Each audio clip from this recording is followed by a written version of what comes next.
ரொம்ப புராண கதைக்கு போக வேண்டாம். ஒரு 200, 250 வருஷத்துக்கு முன்னாடி அக்பர் சாம்ராஜ்யம், அக்பர், பீர்பால் கதைகள். நம்ம சந்தா மாமா, அம்புலி மாமாலாம் படிச்சிருக்கோம். குழந்தைகளுக்கெல்லாம் சொல்லியிருக்கோம். அதுல ஒரு கதை. அக்பரோட தர்பார்ல பீர்பால் இருக்கார். ஒரு நாளைக்கு அக்பர் ரொம்ப குத்தலா கேட்கிறார் பீர்பால்ட்ட. "என்ன பீர்பால், ஒரு பக்தனை காப்பாத்துறதுக்கு உங்க பரம்பொருள் பரந்தாமன் மகாவிஷ்ணு கருட வாகனத்துல சங்கு சக்கரதாரண்யா வந்து காப்பாத்தணுமா? தன்னோட சர்வன்ட்ஸ் யாரையும் அனுப்பிச்சு காப்பாத்திருக்க முடியாதா?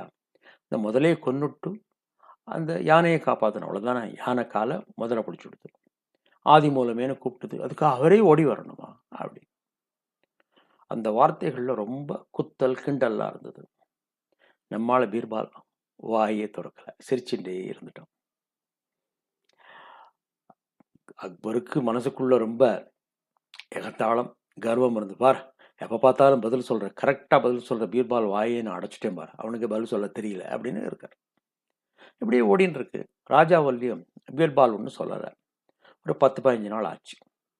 ஒரு நாளைக்கு ராஜா சொல்றான், இந்த மாதிரி நாளைக்கு நம்மலாம் அக்கறைக்கு போகணும், அதனால ரெடி ஆயிரு, எல்லாம் அரேஞ்ச் பண்ணிவிடு அப்படிங்கிறான்.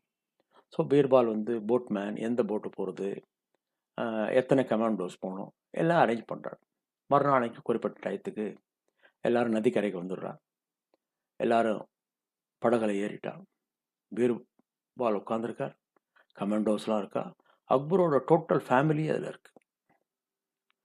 இந்த நதிக்கரையில் இந்த கிளம்பி மெதுவாக போயின்னு இருக்கு போட்டு. அப்போ இந்த அக்பரோட பேர குழந்தை ஓடி வருது. அதுக்கு பீர்பாலோட நல்ல பரிச்சயம். வந்து